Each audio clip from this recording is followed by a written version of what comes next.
Bien, hermanos, vamos a abrir nuestra Biblia en 1 de Juan, capítulo 5, por favor.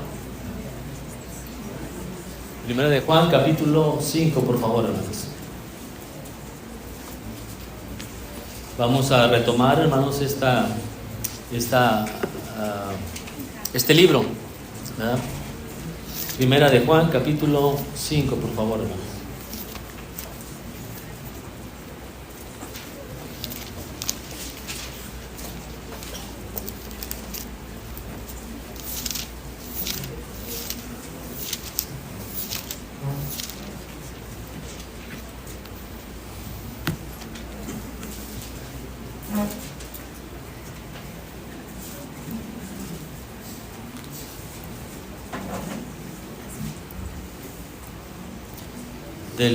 Del 6 al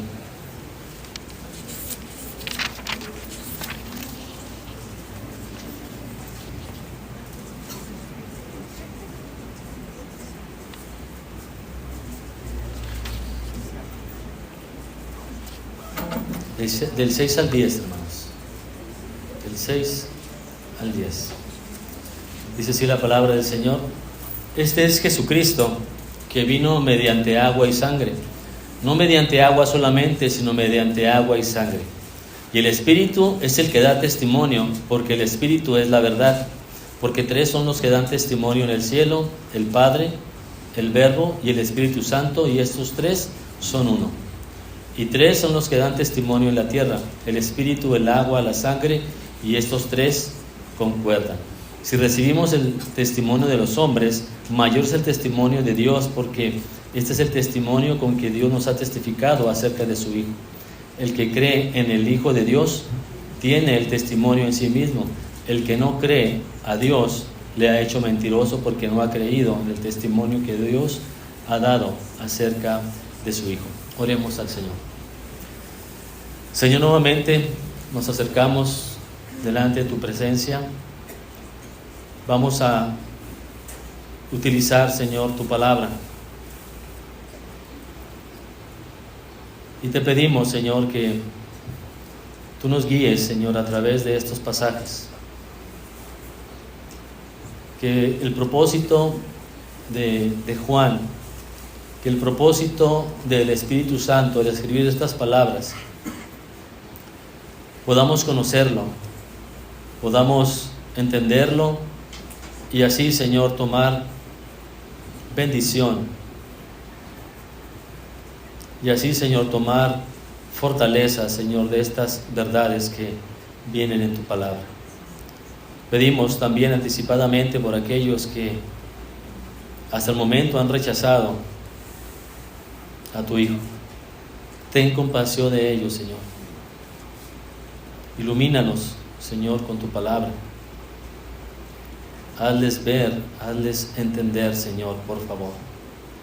Trata, Señor, en sus mentes, sus conciencias y en sus corazones. Te lo pedimos en el nombre de Cristo Jesús. Amén. Hermanos, recordemos que estamos en una parte histórica de la iglesia primitiva. Gracias. Estamos en la iglesia primitiva. El apóstol Juan les está hablando. Estamos hablando antes del año 100 después de Cristo.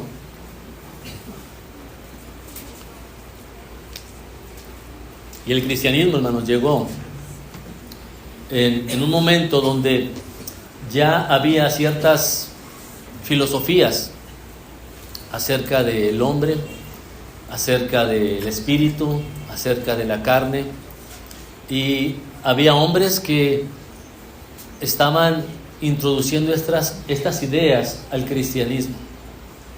Y el apóstol Juan escribe estas palabras para protección de la iglesia, para el cuidado de la iglesia ante estas filosofías de estos maestros, de estos falsos maestros. Y me refiero a la corriente del gnosticismo.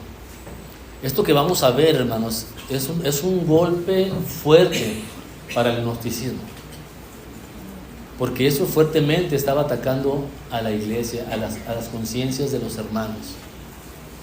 De tal manera que el apóstol Juan, como encargado, como responsable, como ministro, como apóstol, estaba preparando, hermanos, este mazo gigante para darle a esta filosofía que trastornaba a la iglesia del primer siglo. Es lo que vamos a ver, hermanos. Y si ustedes en el desarrollo del sermón se van a dar cuenta cómo utiliza las palabras que en nuestra fecha como que no las entendemos, pero tiene su trasfondo, tiene su intención y también, hermanos, tiene su fuente de aliciente y de bendición para el creyente. Así que empecemos con el verso número 6, hermanos. Primeramente, Jesucristo. Este es Jesucristo que vino mediante agua y sangre, no mediante agua solamente, sino mediante agua y sangre. Y el Espíritu es el que da testimonio, porque el Espíritu es la verdad. Aquí el apóstol Juan, hermanos, está dejando muy claro acerca de la persona de Cristo, hombre y Dios. Por eso dice, este es Jesucristo, hombre y Dios. El nombre Jesús, hermanos, significa su humanidad, y el nombre Cristo significa su divinidad. Jesucristo, hermanos, es equivalente a decir que Jesús es hijo de Dios, del Dios Altísimo. Después de esto, hermanos, después de dejar esto bien sentado, que Jesús es el Hijo de Dios, Él dice lo siguiente, que vino mediante agua y sangre. Y aquí, hermanos, son a unos hechos históricos a los cuales se refiere el apóstol Juan. Él está haciendo referencia, hermanos, en aquel tiempo cuando Juan el Bautista inició, por así decirlo, en su ministerio de manera formal a nuestro Señor Jesucristo. Está refiriéndose a ese hecho histórico, al bautismo del Señor. Vino mediante agua y sangre. Estos términos, agua y sangre, hermanos, se refieren respectivamente al comienzo de su ministerio público de Jesús en su bautismo, cuando la voz del cielo dijo, tú eres mi Hijo amado, Marcos 11:11. O sea, cuando el apóstol Juan habla de esto,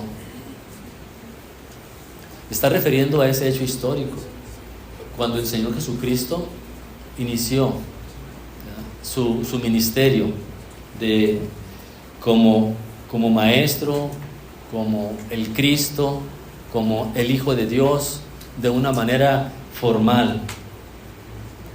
Así que, hermanos, no solamente vino, dice, mediante agua, sino también vino en sangre. ¿Qué es esto? ¿Por qué menciona que en sangre? Pues porque el Señor Jesucristo realizó su misión redentora por medio de su muerte en la cruz. Entonces, lo que está haciendo el apóstol Juan está diciéndole a sus oyentes que el Señor Jesucristo vino mediante agua y sangre. Hay un inicio y hay un final por medio del cual el hombre es redimido. Es lo que está diciendo. Y luego continúa y afirma, pero no mediante agua solamente, sino mediante agua y sangre. O sea, no mediante su bautismo solamente, sino también en su muerte. Es parte de esa obra redentora. Los gnósticos, hermanos, afirmaban que el agua del bautismo de Jesús, lo afirmaban esto, pero negaban la sangre de la cruz. Por eso el apóstol Juan afirma esto. Vino en agua y sangre. Porque los gnósticos decían que sí vino en agua, sí fue bautizado, pero el que murió no fue Cristo, sino que el que murió fue Jesús, que en el momento de su muerte la divinidad se apartó de él.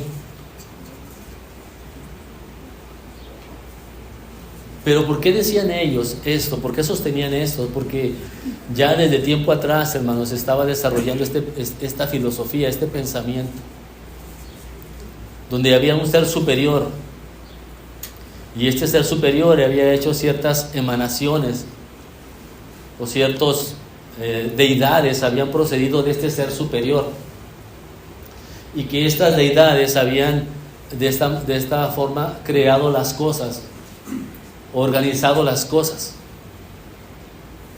y que una de estas emanaciones, y que uno de estos seres divinos que habían sido creados por este ser supremo había sido Cristo, había sido el Señor Jesucristo.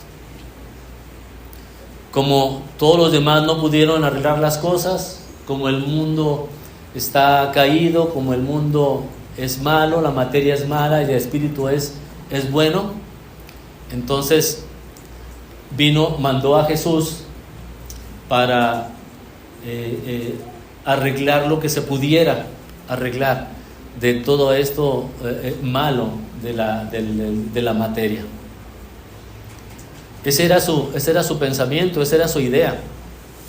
Y esta idea traía muchos conflictos en las conciencias de los hermanos, porque por un lado esta influencia gnóstica, porque ¿quiénes eran los convertidos? Pues eran griegos y tenían conocimientos gnósticos, tenían conocimientos de esta manera de pensar, y mezclaban el cristianismo con el gnosticismo, pero es imposible hacer esa mezcla. Y de tal manera que ellos decían que en el bautismo la divinidad se unió a Jesús, al hombre, y que en la muerte la divinidad abandonó a Jesús.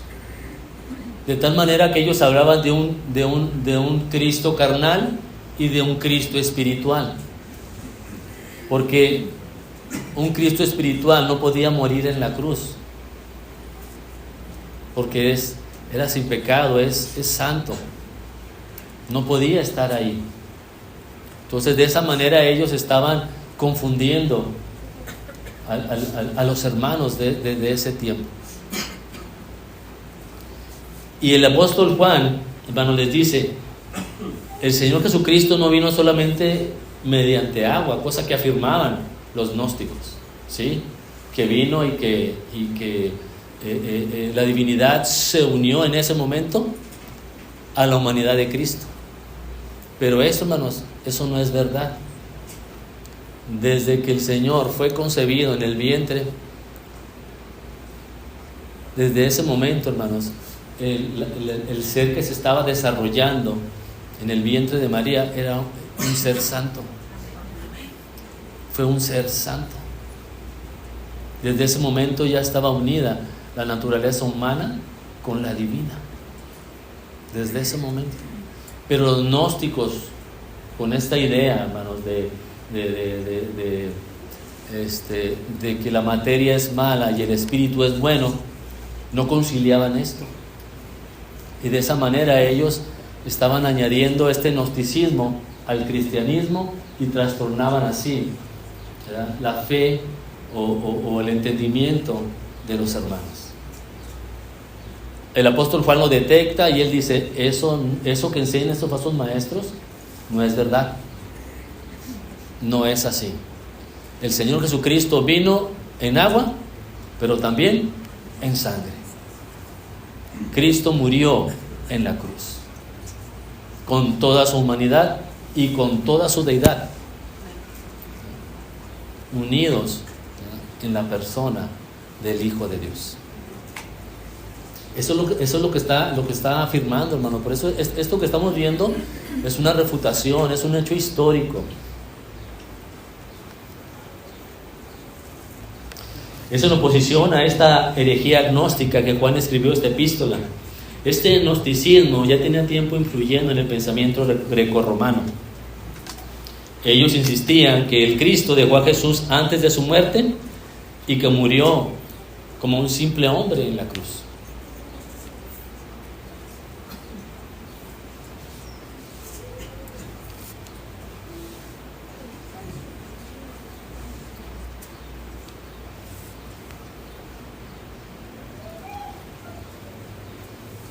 Decían que en el bautismo se unió a él y que lo dejó antes de su muerte. Pero Juan enseña, hermanos, la veracidad histórica de Jesucristo, el Hijo de Dios, porque él comenzó su ministerio terrenal cuando fue bautizado, completó este ministerio cuando derramó su sangre en la cruz y murió. Por eso él dice, Jesucristo vino en agua y sangre. Está hablando, hermanos, de ese lapso de tiempo, de este hecho histórico. Juan afirma que Jesús fue atestiguado como Hijo de Dios no solamente por el agua del bautismo, sino también fue atestiguado en la sangre de la cruz, fue atestiguado como Hijo de Dios. ¿Por qué? Porque solamente Él como Cristo satisfizo así las demandas de Dios por el pueblo que Él se había propuesto redimir. Solamente de esa manera. Para Juan, hermano, la sangre de la cruz es parte esencial de la obra redentora. Por eso él dice, sino también en sangre, no solamente en agua, sino también en sangre. Juan está dando testimonio en cuanto al bautismo y la muerte de Jesús. Además de los hechos históricos del bautismo, el agua y la muerte, la sangre, Juan agrega el testimonio del Espíritu Santo. Dice, este es Jesucristo que vino mediante agua y sangre, no solamente mediante agua, sino mediante agua y sangre. Y el Espíritu es el que da testimonio, porque el Espíritu, ¿qué dice? Es la verdad. De eso dio testimonio el Espíritu. Hermanos, el apóstol Juan está afirmando estos hechos históricos, estas verdades que estos falsos maestros distorsionaban. Juan agrega, hermanos, así el testimonio del Espíritu Santo. ¿Por qué? Porque el Espíritu constantemente testifica a Cristo. Constantemente. El Espíritu Santo no deja de testificar a Cristo. Lo hizo desde su concepción. Desde ahí tiene el sello de su testimonio. El Espíritu da testimonio como testigo, hermanos, de su concepción. Mateo 1:20, hablando acerca de José, dice, y pensando él en esto, o sea, abandonar a María, he aquí un ángel del Señor apareció en sueños y le dijo, José, hijo de David, no temas recibir a María tu mujer, porque lo que en ella es engendrado del Espíritu Santo es. Entonces, hermanos, el Espíritu constantemente testifica a Cristo.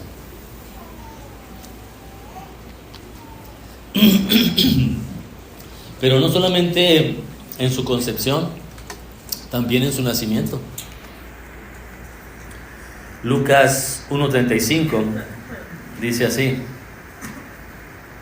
respondiendo el ángel le dijo, el Espíritu Santo vendrá sobre ti y el poder del Altísimo te cubrirá con su sombra, por lo cual el santo ser que nacerá será llamado Hijo de Dios.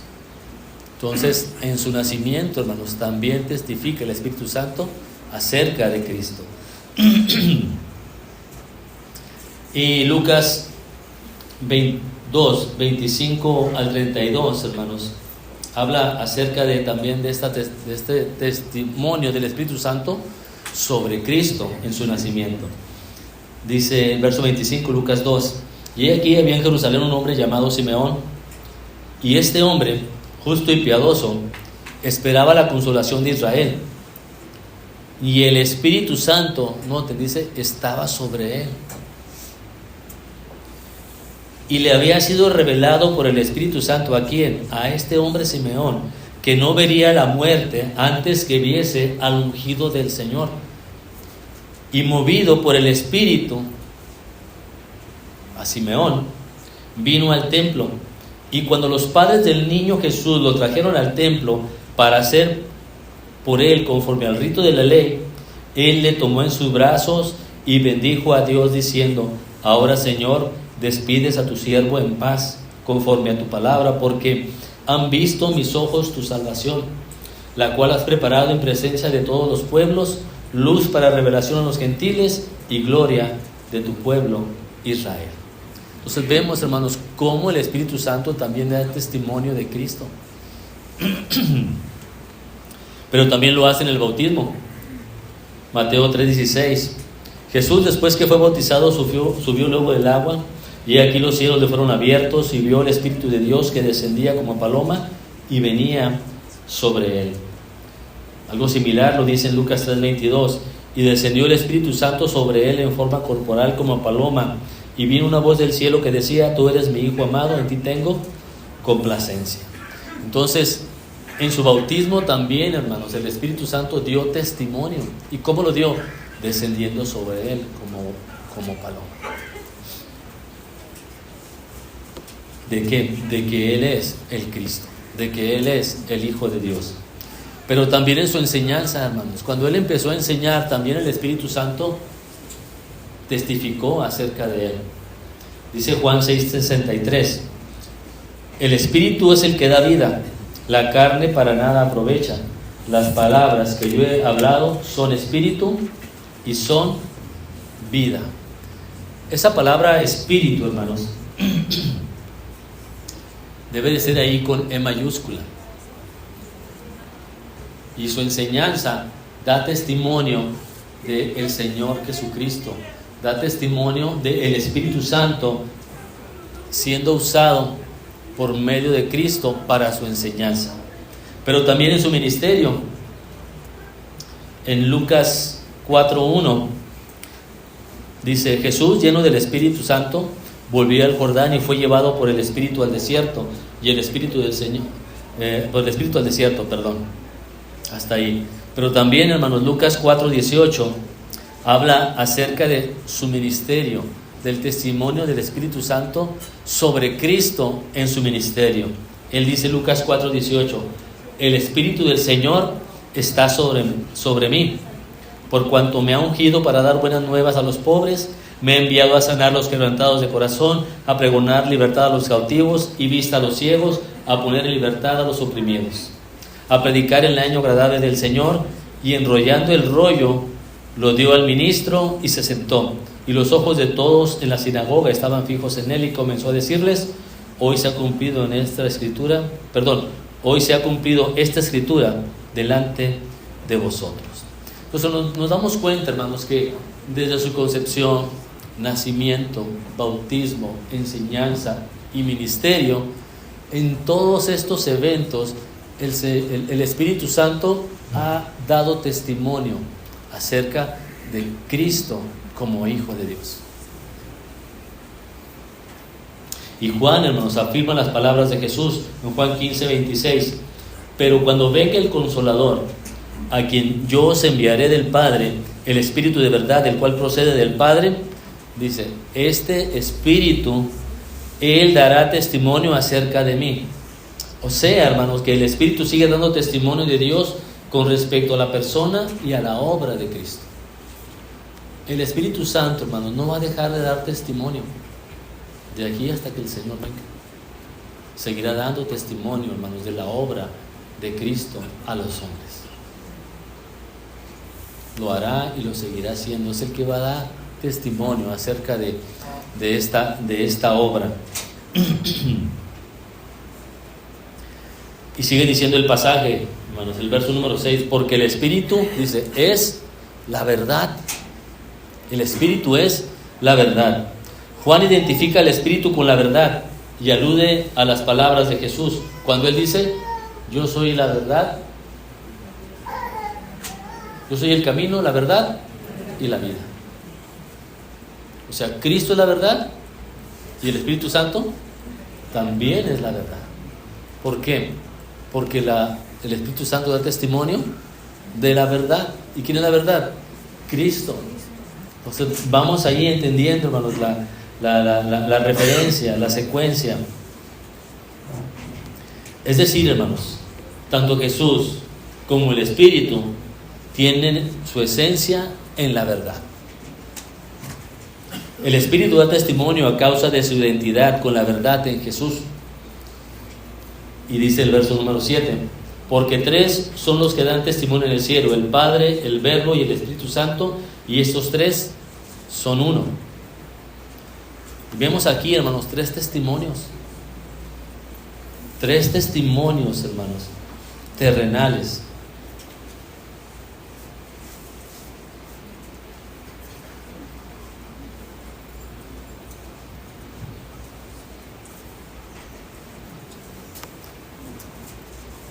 Su bautismo y su muerte, hermanos, son testimonios terrenales. Son testimonios que todo hombre vio. Son testimonios que las personas, la gente estuvo ahí. Son testimonios terrenales.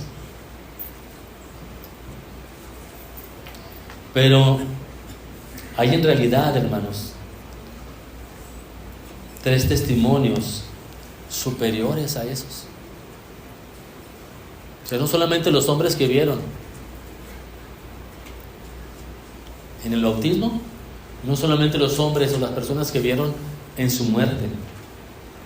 No, hermanos, no solamente eso, sino son el Padre, el Hijo y el Espíritu, son los que dan testimonio.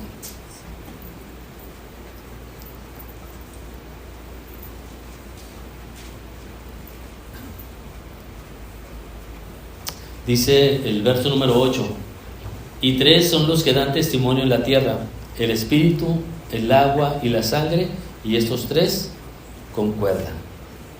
O sea, en realidad, hermanos, hay tres testimonios que dan testimonio en la tierra acerca de esto: el Espíritu, el agua y la sangre, y estos tres concuerdan.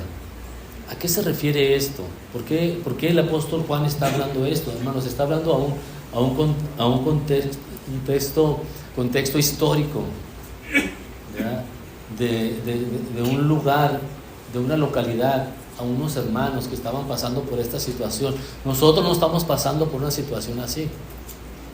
Mas, sin embargo, hermanos, estas cosas refuerzan, hermanos, nuestra fe. Traen confianza, hermanos, a lo que creemos, a lo que por Dios somos.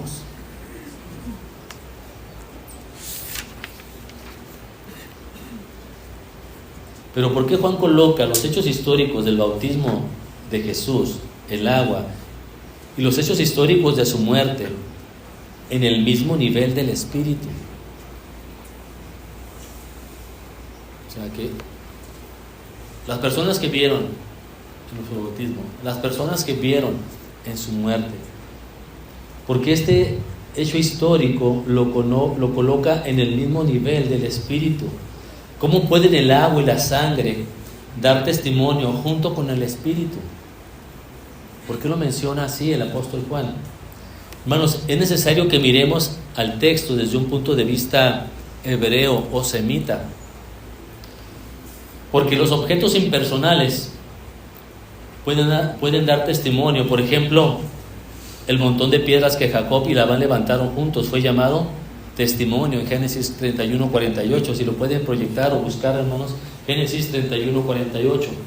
Dice así: porque Labán dijo, este majano, o sea, este montón de piedras, es testigo hoy entre nosotros dos, por eso fue llamado su nombre Galaad.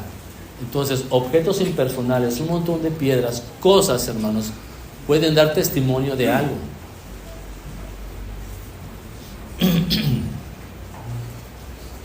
No solamente una persona puede dar testimonio, sino objetos, hermanos, pueden dar testimonio. Otro símbolo, hermanos, el anillo en el matrimonio. Ese también, hermanos, es otro símbolo, es otro objeto, hermanos, que es un testigo, que puede atestiguar.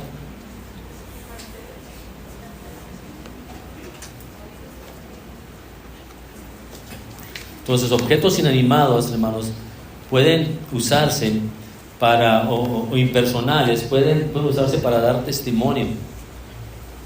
Y según la ley mosaica, Deuteronomio 19:15, dice que un testigo no es suficiente,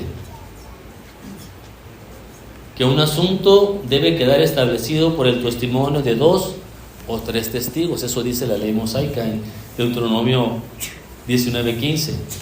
Dice: no se tomará en cuenta a un solo testigo contra ninguno en cualquier delito ni en cualquier pecado, en relación con cualquier ofensa cometida. Solo por el testimonio de 2 o 3 testigos se mantendrá la acusación. Y dice que estos 3 concuerdan: el agua, la sangre y el espíritu. Estos 3 concuerdan. Juan quiere decir, hermanos, que los 3 testigos dicen lo mismo. Ante una corte legal, la evidencia de los hechos del bautismo de Jesús, el agua, y de su muerte, la sangre, está en completa consonancia con el Espíritu Santo. Una persona no puede aceptar una o 2 de los testigos y omitir el tercero. Los tres van juntos. Esto es algo que el Espíritu Santo confirma y atestigua también. No solamente el agua, no solamente los que vieron cuando fue bautizado, no solamente su muerte, no solamente los que vieron cuando fue crucificado y muerto. No, esto también lo testifica, esto también está de acuerdo, lo concuerda el Espíritu Santo. ¿Por qué? Porque estaba aportando elementos el apóstol Juan acerca del testimonio del Espíritu Santo, que está confirmando que el que murió en la cruz fue Cristo, que no fue abandonada la divinidad cuando Cristo murió. No, fue la persona con su naturaleza humana y su naturaleza divina muriendo en la cruz. Jesús se identificó con su pueblo, hermanos, cuando fue bautizado, y lo redimió cuando murió en la cruz. ¿Por qué se bautizó el Señor? ¿De qué era el bautismo? ¿Qué decía el apóstol Juan? Convertidos y arrepentidos, ¿no? Era un bautismo de arrepentimiento.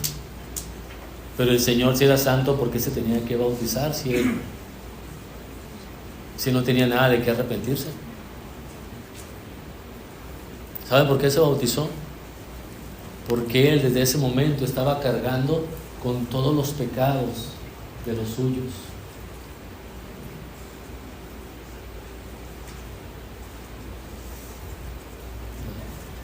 Y se estaba llevando de esa manera, hermanos, empezando su ministerio.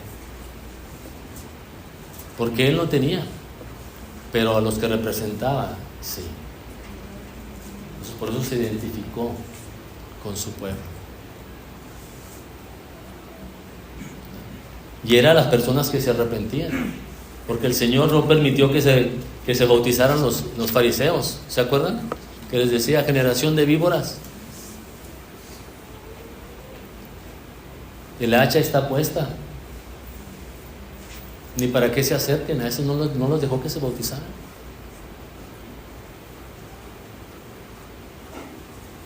¿Por qué? Porque el bautismo, ¿de qué era? De arrepentimiento. Entonces Jesús, hermanos, se identificó con su pueblo cuando fue bautizado y lo redimió cuando Él murió en la cruz. El agua y la sangre, hermanos, por consiguiente, son símbolos salvíficos para el creyente. Eso significa el bautismo, ¿no? Que morimos al pecado. Es un símbolo de nuestra salvación. Es un símbolo de nuestro perdón, de nuestra unión con Cristo.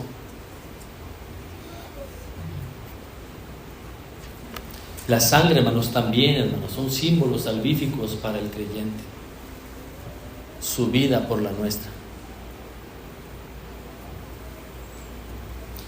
El creyente, hermanos, acepta la verdad de que Cristo vino por agua y sangre.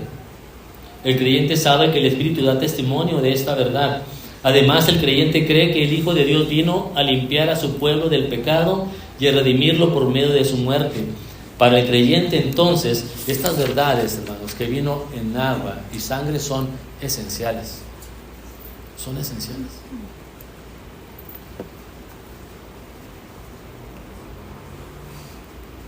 Pero el siguiente punto, hermanos, es: mayor es el testimonio de Dios.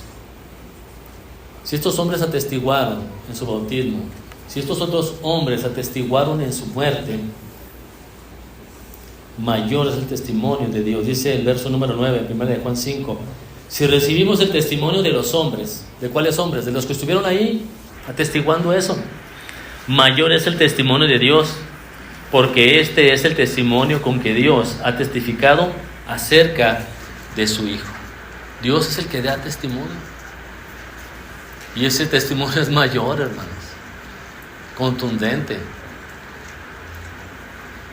Si Dios dice que Él es el Hijo de Dios, si Dios satisfizo su ira con su muerte, si Dios en su bautismo dijo: este es mi Hijo amado, en Él me complazco, ese testimonio, hermano, es sublime, está por encima de que los ojos de los hombres pudieron haber visto.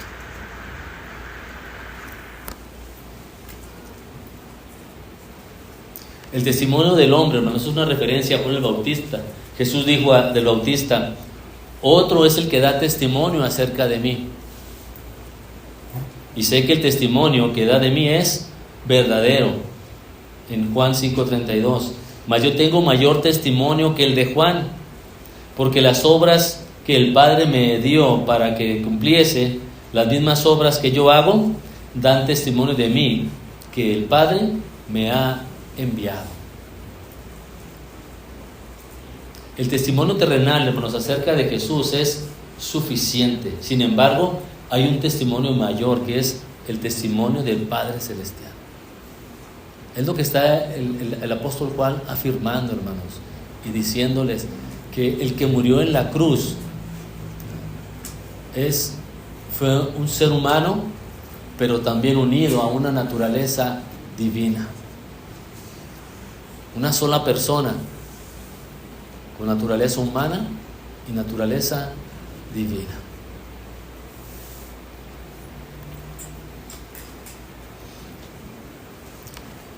Dios testificó acerca de su propio Hijo. Es el testigo más competente.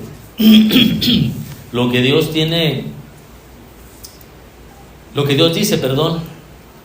dice tiene que ser aceptado implícitamente como la palabra final, autoritativa y conclusiva. Si Dios lo dice, es autoridad. Si Dios lo dice, es autoritativo. Si Dios lo dice, es conclusivo. No podemos decir otra cosa. Dios lo ha dicho. La verdad del testimonio se ve no solamente en lo que dice, sino también en lo que hace. 1 de Juan 5:11 dice: y este es el testimonio, que Dios nos ha dado vida eterna, y esta vida está en su Hijo. Jesús, hermanos, es la revelación de Dios a los hombres. Jesús es el propósito del cual es dar vida eterna. Pero más que una promesa futura, es una realidad presente. Dice el pasaje que Dios nos ha dado vida eterna. No que nos dará, no. Dios nos ha dado actualmente al creyente vida eterna. ¿Por qué? Porque este es el testimonio con que Dios ha testificado acerca de su Hijo. Entonces el apóstol Juan, hermanos, está afirmando cada vez más acerca de esta verdad fundamental del cristianismo, cosa que quería trastornar el gnosticismo con sus ideas y sus filosofías erradas. Mateo 3:17 dice: hubo una voz de los cielos que decía: este es mi Hijo amado, en quien tengo complacencia. Mateo 17:5: Mientras él aún hablaba, una nube de luz los cubrió, y he aquí una voz desde la nube que decía: este es mi Hijo amado, en quien tengo complacencia, a él oíd. Entonces el Padre, hermanos, está dando testimonio del Hijo. Y Juan 12, 28 al 30 dice: Padre, glorifica tu nombre. Entonces vino una voz del cielo: lo he glorificado y lo glorificaré otra vez. O sea, una voz del cielo, hermanos, se escuchó diciendo esto: lo he glorificado y lo glorificaré otra vez. ¿Y cuándo será eso? Cuando cumpla su ministerio, su padecimiento, su muerte, su sepultura, su resurrección, su ascensión. ¿Sí? Hasta en su ascensión lo glorificaré otra vez. Juan 12, 29. Y la multitud que estaba allí, hablando de este evento, hermanos, cuando se escuchó esa voz del cielo que dijo: lo he glorificado y lo glorificaré otra vez, la multitud que estaba allí había oído la voz y decía que había sido un trueno. No era la voz, se escuchó un trueno, algo pasó, algo tronó. Tronó un transformador quizá, pero no fue la voz de Dios.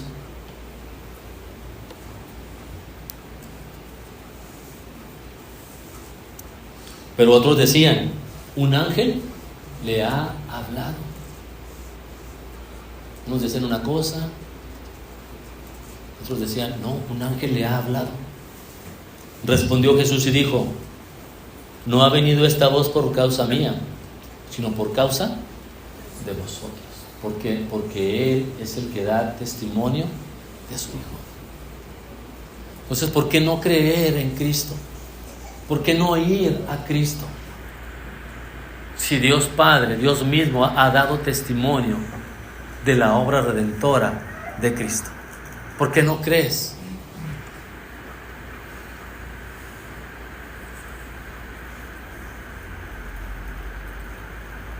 Dios ya habló, Dios ya dio testimonio. Escúchalo, créelo. No divagues más en tus caminos de perdición. Escucha el testimonio de Dios. Lo he glorificado y lo glorificaré otra vez. ¿Y dónde se encuentra actualmente nuestro Señor, Redentor y Mediador Jesucristo? Exaltado, sentado a la diestra de Dios Padre, dispuesto a perdonar a todos los pecadores arrepentidos. ¿Por qué no vas? ¿Por qué no te arrepientes? ¿Por qué no sigues a Cristo? No hay otro testimonio más alto que este.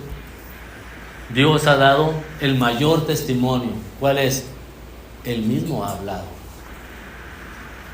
Él mismo lo ha dicho, porque no hay otro más alto que Él. No vas a escuchar a alguien más que te diga, porque no hay una mayor autoridad. Nadie más te va a decir lo que Dios ya dijo. Y en un lugar lo vas a encontrar más que en su palabra.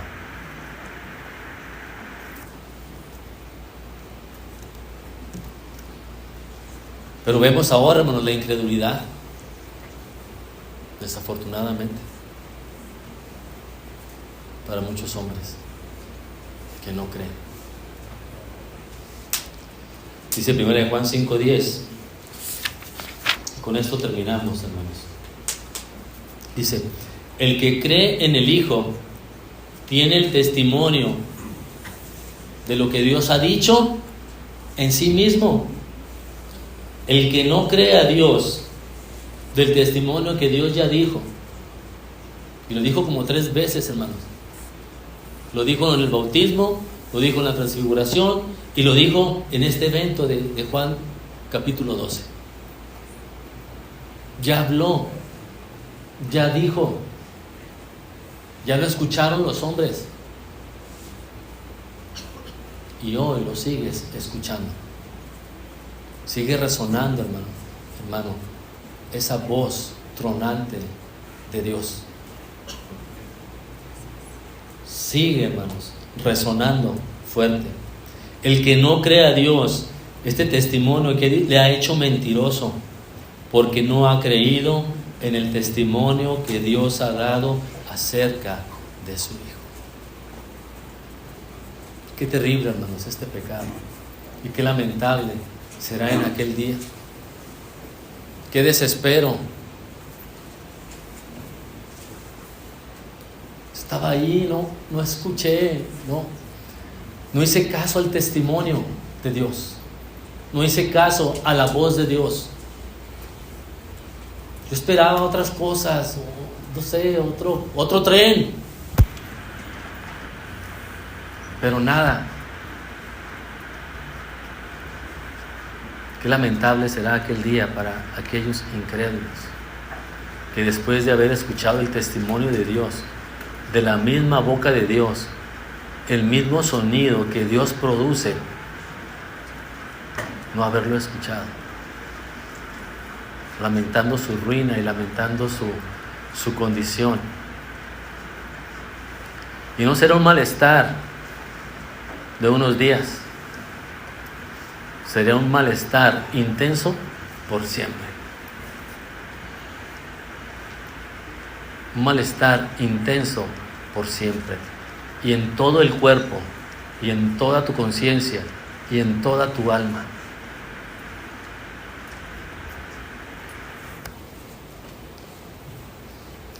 Juan, hermanos, usa magistralmente el contraste para decir que el resultado de la victoria depende de la fe. Creer en Cristo, creer en el testimonio que Dios ha dado de su Hijo. Yo lo he enviado para darles vida. Crean en Él. Yo soy el creador de todas las cosas. Todos los términos espirituales y materiales provienen de mí. Yo doy testimonio de su obra redentora. Cree en Él. Cree en Cristo. Por un lado, hermanos, los creyentes tienen el testimonio de la realidad de la persona y de la obra de Jesús, y por ello tienen vida eterna. Por esta conciencia, por este arrojo y abandono a Cristo en fe. Por ello, hermanos, ellos tienen, hermanos, este testimonio de la realidad de la persona y del sacrificio de Cristo a su favor. En cambio, por otro lado, los incrédulos hacen a Dios mentiroso y no tienen la vida. Hacen a Dios mentiroso. No sé qué esperan. ¿Qué están esperando? ¿Otra mejor opción? ¿Otro mejor camino? El Señor dijo: yo soy el camino, la verdad y la vida. Nadie viene al Padre sino solo por mí. No hay otro camino.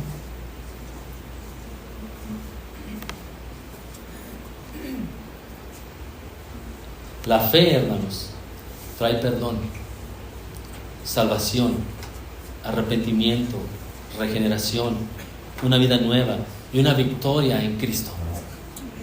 Eso es lo que trae la fe. Podemos salir, hermanos, de nuestras prisiones, cortadas las cadenas, hermanos, que nos unían al pecado.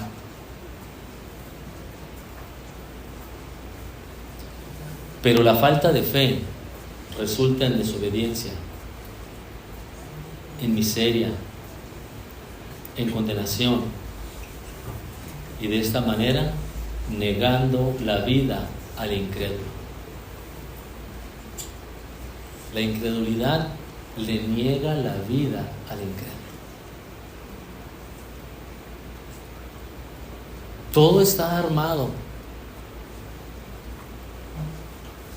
Todo está hecho. Ve a Cristo. Ve a Cristo. Juan, hermano, se dirige a los falsos maestros de su día que decían que creían en Dios, pero que rechazaban el nacimiento y la muerte de su Hijo.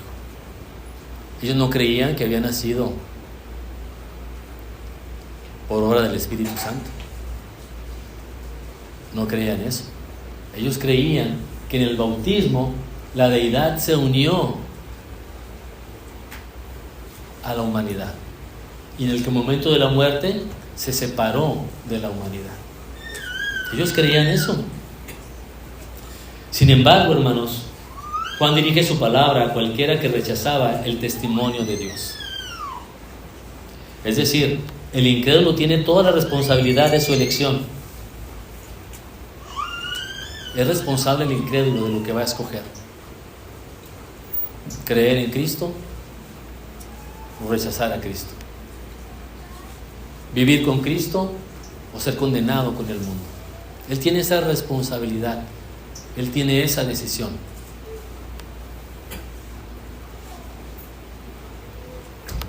Pero la incredulidad, hermanos, no es una desgracia que deba ser lamentada.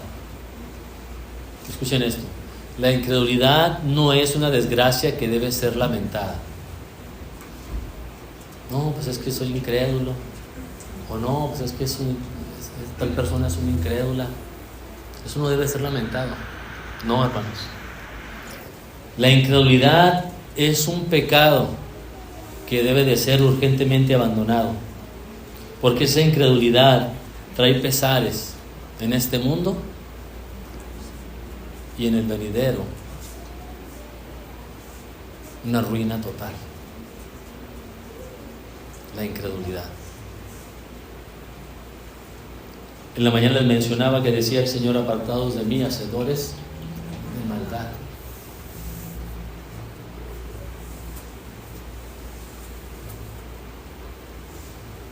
¿Por qué?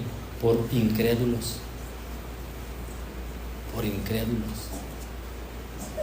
La incredulidad no es algo que tiene que ser lamentado, debe de ser algo que debe de ser abandonado. No seas incrédulo, sé creyente. Cree el testimonio de Dios. Cree a esa voz tronante que ya habló, dando testimonio acerca de su Hijo. Este es mi Hijo amado, a Él oíd. Lo que Él te diga, hazlo.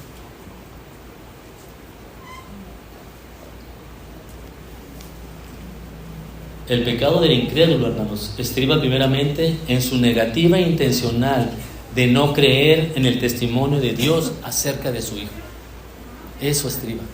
No cree en el testimonio de Dios acerca de su Hijo. Bueno, si no me crees a mí, que soy un predicador, créele a Dios. Él ha dado testimonio de su Hijo. No me creas a mí, créele a Dios. Pero ni aún así creerás.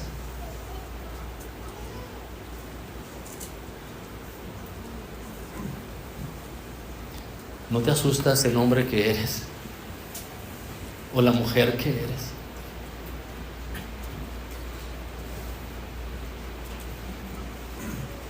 El hombre, hermanos, no puede decir que tiene fe en Dios y al mismo tiempo rechazar el testimonio acerca de Jesucristo.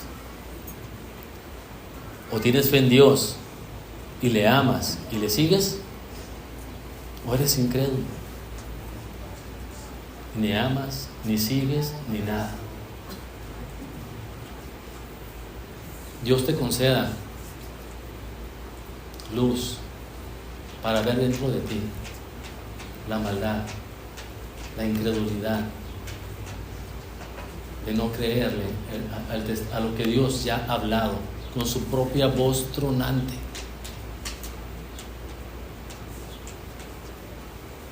O sea, lo que tuvo que hacer Dios para comunicarse, para gritarnos con advertencia, para gritarnos con lo que tuvo que hacer, pero aún así no lo escuchas. Arrepiéntete y ve a Dios en arrepentimiento y fe. Que el Señor le bendiga, hermanos. Oremos al Señor. Señor, queremos agradecerle, Señor, por su palabra. Agradecer, Señor, cómo la obra de Cristo a nuestro favor, planeada y aplicada, Señor, es disfrutada por muchos de nosotros por medio de la fe.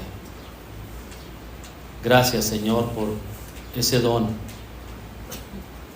la fe a su Hijo. Gracias, Señor, por librarnos, Señor, de un mal más grande. Le adoramos, Señor, y le bendecimos por ello.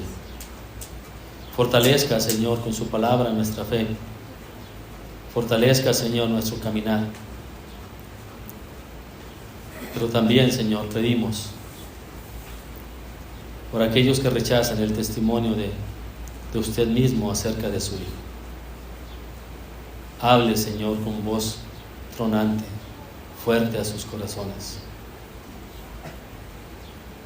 Destape, Señor, sus oídos. Abra sus ojos. Cambie, Señor, sus corazones.